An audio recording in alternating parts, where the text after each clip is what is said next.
नमस्कार दोस्तों। जर्मनी में 1 अप्रैल 2024 से बहुत कुछ बदलने वाला है।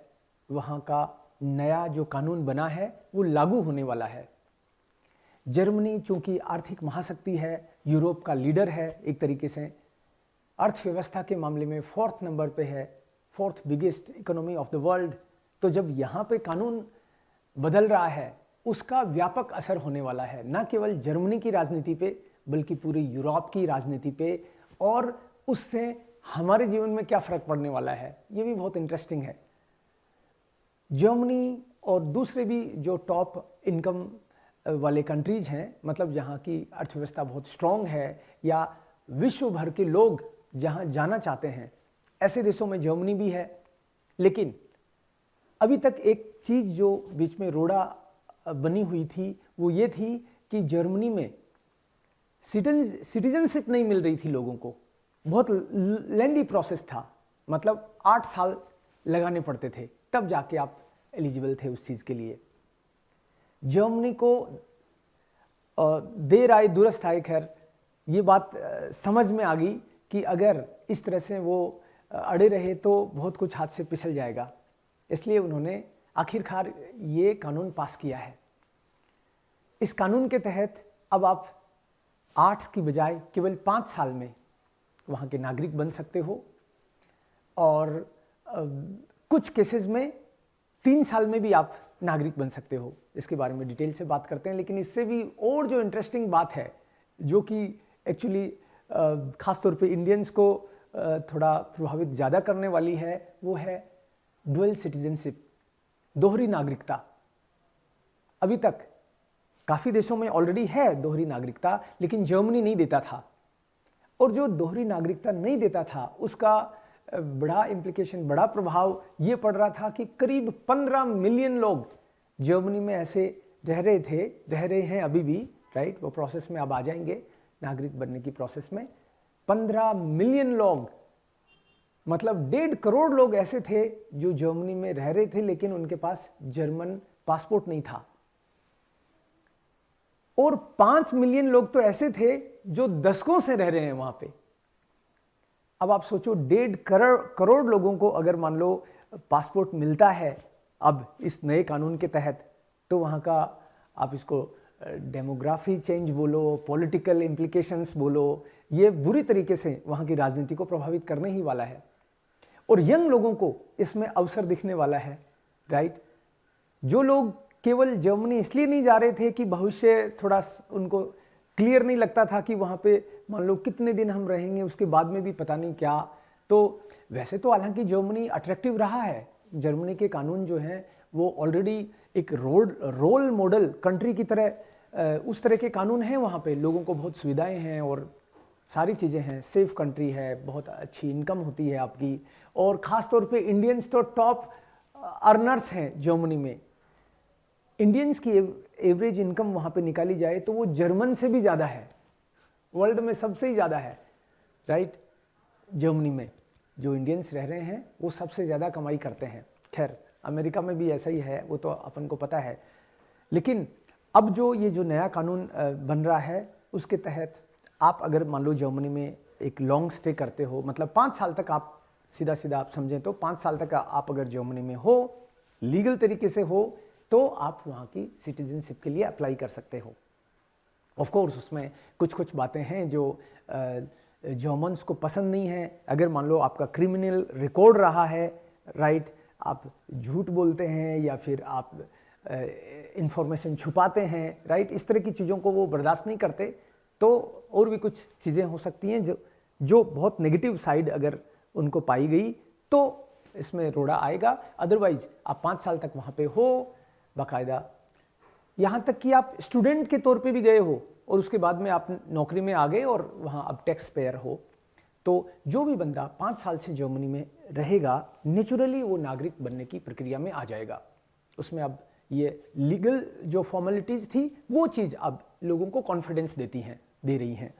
तो उसमें क्या क्या चीज़ें वो जनरली देखते हैं, वो ये देखते हैं कि 5 साल तक आप यहाँ इस देश में हो, आप वहाँ पे टैक्स पे कर रहे हो, आपने इंश्योरेंस ले रखी है, राइट, आप लीगल तरीके से रह रहे हो, आपने अपना घर का किराया, रेंट एग्रीमेंट, राइट, वो सब चीज़ें वो चेक करते हैं, उससे जिससे ये प्रूव होता है कि आप यहीं रह रहे हो, राइट, कि लगातार रहने का मतलब ये नहीं है कि छुट्टियां मनाने कहीं जाओगे, नहीं, लेकिन ऐसा नहीं कि बीच में 1 साल गायब थे, वो नहीं, क्योंकि लगातार आप देखोगे कि बंदा यहाँ पे रेंट दे रहा है, यहाँ पे टैक्स दे रहा है, यहाँ पे लगातार नौकरी कर रहा है, राइट, लीगल तरीके से, और कोई क्रिमिनल केस वगैरह नहीं है इसके खिलाफ, तो नेचुरली वो फिर नागरिक बनेगा।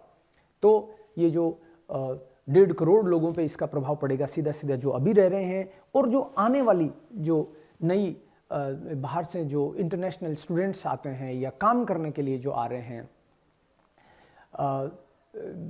बाहर एक दूसरा जो पॉइंट मैंने बोला था कि डुअल सिटीजनशिप वाला, राइट, भारत में चूंकि डुअल सिटीजनशिप अलाउ नहीं है, इसलिए जो भारतीय वहाँ जाएंगे तो जर्मनी तो उनको ओपन कर रहा है कि कोई दिक्कत नहीं, आप जर्मनी की नागरिकता ले सकते हो, लेकिन उनको भारत की छोड़नी पड़ेगी। ये हालांकि और अलग देखने वाली बात है कि मान लो किसी ने इधर नहीं छोड़ी और वहाँ पे ले भी ली, तो उसको कैसे क्या टैकल करेंगे, खैर ये लीगल मामले अलग हैं, लेकिन ये बहुत सारे यंग इंडियंस के लिए या दूसरे जो इंटरनेशनल स्टूडेंट्स हैं उनके लिए ये बहुत ही वास्तव में इंटरेस्टिंग है और उनको ये अट्रैक्ट करेगा डेफिनेटली। अब और ज़ोरदार जो बात इसमें है वो ये है कि अभी तक जर्मनी में अंदर घुसने के रास्ते भी कम थे, राइट, जर्मनी बहुत मामलों में स्ट्रिक्ट था और वो श्योर नहीं थे बहुत सारी चीज़ों में कि हम ले लें कि नहीं ले लें, किसको अंदर लें, रिफ्यूजी को लें, राइट, या कोई भी बंदा आना चाह रहा है उसको लें। तो अब जैसे कोरोना टाइम से और उसके बाद में उनकी अर्थव्यवस्था पे बहुत ही बुरा असर पड़ा कि वर्कर्स की कमी हो गई, इसके कारण से वो चाह रहे हैं कि बाहर से लोग यहाँ काम करने आएँ, ख़ास तौर पे स्किल्ड जो लेबर है वो आए।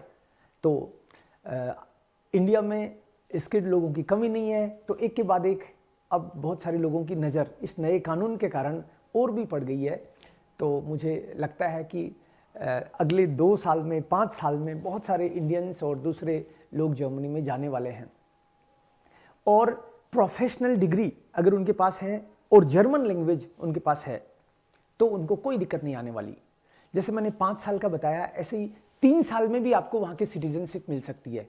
अगर आप मान लो अपने स्कूल कॉलेज आपने वहाँ जो किया उसमें आउटस्टैंडिंग परफॉर्मर अगर आप हैं, बहुत अच्छे मार्क्स और आपकी काबिलियत आपने वहाँ पे दिखाई है, और मान लो आप गुड इंटीग्रेशन वाले पर्सन हो, आपने सोशल सर्विस करी है वहाँ पे, या आपका ऐसा जॉब लगा मतलब बहुत हाईली स्किल्ड पर्सन आप हो, और आपने लैंग्वेज, जर्मन लैंग्वेज भी आपकी बहुत अच्छी है, B1 तक की को नॉर्मल मानते हैं, राइट, आपने मान लो B2 C1 कर लिया, तो ऐसे कुछ क्राइटेरिया जो उन्होंने रखे हैं उसमें 3 साल में भी वो आपको सिटीजनशिप देंगे। तो ये डेफिनेटली बहुत सारे लोगों के लिए अट्रैक्टिव ये बात हो गई। तो एक चीज़ और, प्रोफेशनल्स तो जाएंगे ही, राइट, जर्मन लैंग्वेज, सारे मामलों में जर्मन लैंग्वेज आपको आनी ही चाहिए, राइट। मैं चूँकि जर्मन सिखाता हूँ और बहुत सारे स्टूडेंट्स लाइव पढ़ रहे होते हैं, बहुत सारे यूट्यूब पे वीडियोस देख के जर्मन पढ़ रहे होते हैं, आपने देखा होगा, हज़ारों वीडियो भी डाले हैं मैंने ई लैंग्वेज स्टूडियो और जर्मन स्पीकर्स क्लब पे। तो मुझे लगता है कि मैं भी इसमें एक अच्छा रोल निभा सकता हूँ। तो जैसे आप लोग वीडियोस देखते हैं, ऐसे ही मुझे बहुत खुशी हुई कि यूरोप में, जर्मन स्पीकिंग वर्ल्ड में भी ये वीडियोस देखे जा रहे हैं और वहाँ के लोगों ने, और इंटरेस्टिंग बात तो ये हुई जब जर्मन सिटीजन्स की तरफ से अप्रोच किया गया और अब मल्टीपल लोगों ने हमारे साथ टाई अप भी किया है कि भाई आप ऑलरेडी जर्मन सिखा रहे हो और आपके पास स्टूडेंट्स होते हैं, सैकड़ों की संख्या में लोग एट ए टाइम जर्मन पढ़ रहे होते हैं आपके पास, और डेफिनेटली उन्होंने कोई तो डिग्री कर रखी होगी, क्योंकि उनको पता है कि जर्मन से भी बढ़िया इंडियन्स हैं जर्मन पढ़ने में, और जर्मन पढ़ने में क्या, ओवरऑल स्टडीज़ में जर्मन्स जो हैं वो तो ज़्यादातर आप देखोगे तो कॉलेज ही नहीं जा रहे होते हैं, राइट, 10th 12th के बाद में आउसबिल्डिंग प्रोग्राम में एनरोल होके और अपना बिजनेस का रूट पकड़ लेते हैं। लेकिन इंडियंस तो सारे ही ग्रेजुएट मिलते हैं यहाँ पे लगभग, राइट, और बहुत सारे लोगों के पास प्रोफेशनल डिग्रीज भी हैं, और जर्मन भी सीखना हो तो उनको ऐसा कोई दिक्कत नहीं है, ऑलरेडी हम लोग मल्टीकल्चरल हैं, मल्टीलिंगुअल हैं, तो एक लैंग्वेज और भी सीखनी पड़े तो सीखी जा सकती है, और मैं आपकी इसमें मदद करता हूँ। और मैं आपको ना केवल जर्मन सिखाने में मदद कर रहा हूँ और करता हूँ, करूँगा, बल्कि आपको ये इस तरह की वीडियोस बना के आपको बताता हूँ कि क्या अपडेट है। और उसके एक कदम आगे अब हमने जर्मनी भेजना शुरू किया है, और वो भी आपसे चार्जेस नहीं लेंगे। तो ये बहुत ही इंटरेस्टिंग मुद्दा है। मुझे लगता है कि 2024 और 25 में हम लोग रिकॉर्ड स्टूडेंट्स को, रिकॉर्ड प्रोफेशनल्स को जर्मनी भेज पाएंगे।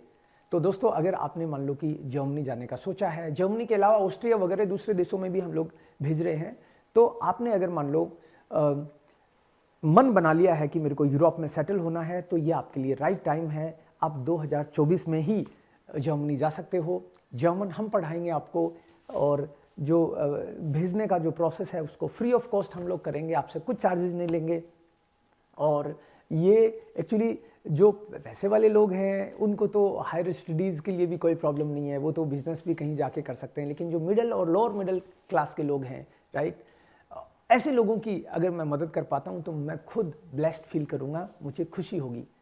दोस्तों, इससे रिलेटेड कोई भी अगर आपको क्वेरी हैं, कौन कौन से फील्ड्स में हम लोग भेज रहे हैं, लगातार मैं वीडियो बना के भी हालांकि अपडेट करूंगा, आप अपने दोस्तों को इन्फॉर्म कर सकते हैं। भले ही कोई ऑलरेडी कुक है या फिर हाउस कीपिंग में जाना चाहता है, नर्स है, मान लो डॉक्टर है, तमाम तरह के जो आपको दिमाग में आती हैं चीज़ें, मान लो मेडिकल लाइन है, हॉस्पिटैलिटी लाइन है, जिन जिन लाइंस में, जिन जिन फील्ड्स में आपको पता है कि स्किल्ड लोग हैं, उनको आप इन्फॉर्म कर सकते हो, ये वीडियो भी शेयर कर सकते हो। और आपको डेफिनेटली आप जब लगातार लोगों को, हालांकि देखा भी आपने कि पिछले 2 सालों में भी हमने हाउस बिल्डिंग प्रोग्राम में भेजा है, अब हमने डायरेक्ट प्लेसमेंट में भेजना शुरू किया है। आप खुद लोगों को जाते हुए देखोगे, और डेफिनेटली हमको तो खुशी होनी है, हमको बहुत खुशी होगी अगर हम आपके इस मामले में कुछ काम आ सके तो। Thank you so much, danke schön।